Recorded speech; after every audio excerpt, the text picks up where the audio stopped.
On le voit bien, on a des parcelles qui, malgré une année souvent pluvieuse, sont plus propres que les années précédentes. Florian Huette, je me suis installé en 2019 à Villempuy, en Eure-et-Loir. On est ici dans le cœur de Beauce, un secteur grande culture, culture industrielle, notamment pommes de terre, oignons, betteraves. Je suis installé sur 135 hectares derrière mon père. Je suis parti sur une activité ETA pour avoir du matériel performant et tourner sur plusieurs fermes dans le secteur, ce qui me permet d'avoir, moi personnellement sur ma ferme, des solutions à apporter.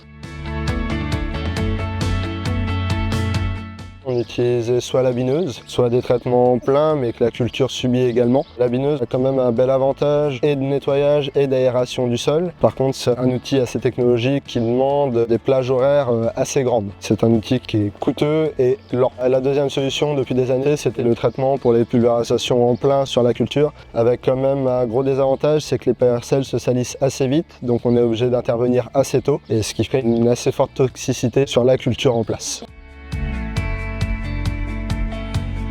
Ce qu'on cherchait, c'est une solution qui nous permet de désherber efficacement en limitant justement ce problème de phytotoxicité. On cherchait à la fois quelque chose d'économique pour la réduction de dose, quelque chose qui ne touche pas la culture, si on part sur du phytosanitaire, et qui est quand même un débit de chantier assez conséquent pour pouvoir travailler dans des plages horaires de plus en plus courtes. On est autour des 4 hectares à l'heure, on peut avancer aisément sur des parcelles de taille moyenne. Alors c'est une économie globale, une économie monétaire aujourd'hui, ça reste le nerf de la guerre, mais une économie aussi phyto. Il y a un vrai gain par rapport aux autres années sur la culture.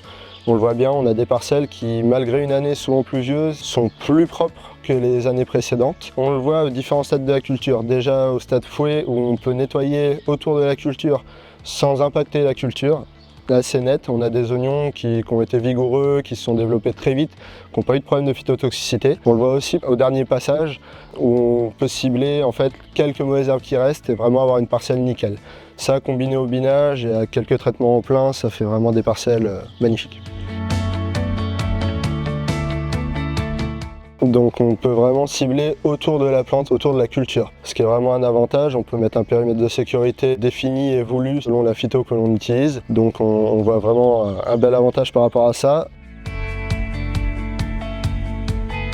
Point de vue fonctionnel, c'est une machine très simple d'utilisation. On a fait une mise en route avec Rémi du groupe Métivier, notre revendeur dans le secteur. On a pu très vite s'y adapter. Malgré que ce soit une machine assez futuriste, on a une belle surprise sur la prise en main de la machine. La tablette est facile d'accès, l'application est bien faite. Si une plante est mal ciblée ou quoi, il y a certains programmes qui sont encore en développement. Et on voit qu'on peut tout de suite faire des retours sur des détections qu'il y a eu ou non sur des mauvaises herbes. Et on se sent assez écouté par rapport à ça, ce qui est agréable pour une amélioration continuelle de la machine. On peut montrer aux clients en dehors du tracteur directement le résultat sur la tablette. En clientèle, en ETA, ça marche très très bien. Rien que avoir les images et la détection des mauvaises herbes, tout de suite ils sont convaincus par le produit. C'est une machine qui répond énormément aux enjeux des prochaines années. Non seulement par le gain pour l'agriculteur, le gain financier au niveau des phytos, et donc un gain environnemental, et aussi par les contraintes qui nous sont imposées d'utiliser moins de phytos. Ça rentre dans un plan HVE, ça rentre dans des plans Global Gap, ce qui est vraiment intéressant pour l'agriculture.